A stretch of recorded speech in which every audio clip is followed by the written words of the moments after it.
ko! Ba't ba kasi parang-harang ka dito? Huwag niyo po saktan si Kuya. Lolo, bakit po? Tumahimik ka, yung ang tawagin lolo. Di kita apo, di ko kayo kadugo. Chong, saglit lang. Saglit lang. Dito ka muna, anak. Chong, ano ba yung na yan? Bakit niyo po sinasaktan yung mga anak ko? Tama naman pala yung sinasabi ni JC eh. Ito ka, anak. Ba't ba kasi lumalabas ng kwarto yung mga yan? Diba sabi ko sa kwarto lang kayo? Pampasikip kayo sa bahay ko eh. Chong naman, iligal yung ginagawa ninyo ha. Pwede kayo makulong dyan. Ah! Ikaw pa may ganang magbanta, Joan? Kung ganun, lumayas kayo! Nay, Akala mo hindi makakarating sa akin? Kalat na sa buong barangay ang kalandian mo! Kakamatay lang ng asawa mo! May malubhang sakit yung dalawang anak mo! Anong yatupag mo? Yung pakikipagharutan doon sa tricycle driver? huh? Nay, saan niyo narinig yan ha? Tsaka bakit mas naniniwala pa kayo sa sinasabi ng ibang tao kaysa sa sarili ninyong anak? Hindi ko kailangan bumasi sa sinasabi ng iba.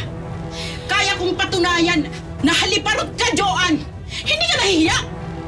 Pinapakain mo sa mga anak mo galing sa paghimas mo sa katawan ng lalaki! Tama na, sumusobra na kayo. Kaya nga magkanya-kanya na tayo! Dapat nga umalis na kayo eh. Pampasikip talaga kayo dito.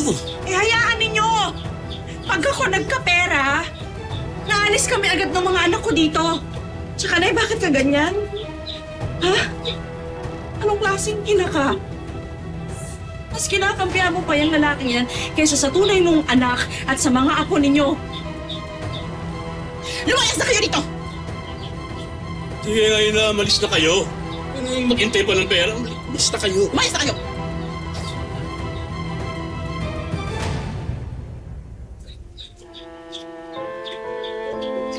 Anak, pasensya ka na. Na siguro dahil nga asawa, kakampihan talaga. Ang nalungkot lang ako kasi ganun pala siya, ang nanay ko na kaya pala niya kaming itakwil bilang anak.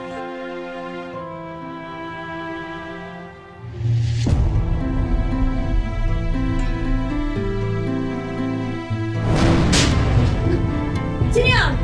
Oh, ano nangyari, Joan? Sino na naman ako? Si Cindy. Joan, ano ka tanga to, ha? Cindy, baka madami kami sa ginagawa mo.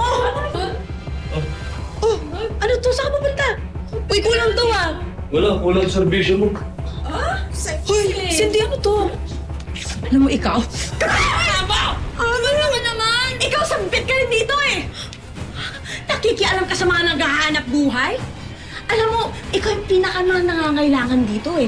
So, imbes na makialam ka, dapat nga gumaya ka na lang, eh. Total, ang dumi naman din naman ang pangalan mo, di ba? Walang ikilos! Rito! Maya-maya, pag akyat na, yun na yun. Sabi niya na raid to, ako na yung pinagbintangan na ako daw po yung kahera, na ako daw yung nagbubugaw sa mga kasamahan ko. Si Joan mo! Siya po yung nag-ano ba ng mayagro dito? Ito ba yun? Oo, si John, ma'am. Binababoy mo ang negosyo ko! Hindi po, ma'am, hindi po totoo. Si John yung dapat. Si John yung dapat. Alam mo na yan. Tara na. Sige na. Ba nangangailangan ka naman? Ma'am, hindi po totoo, ma'am, hindi po. Wala ka ng pera, eh. May sakit po yung pamana ko, si Rito na nagsasabi ko. Baka ka na. Wala po akong kasalanan.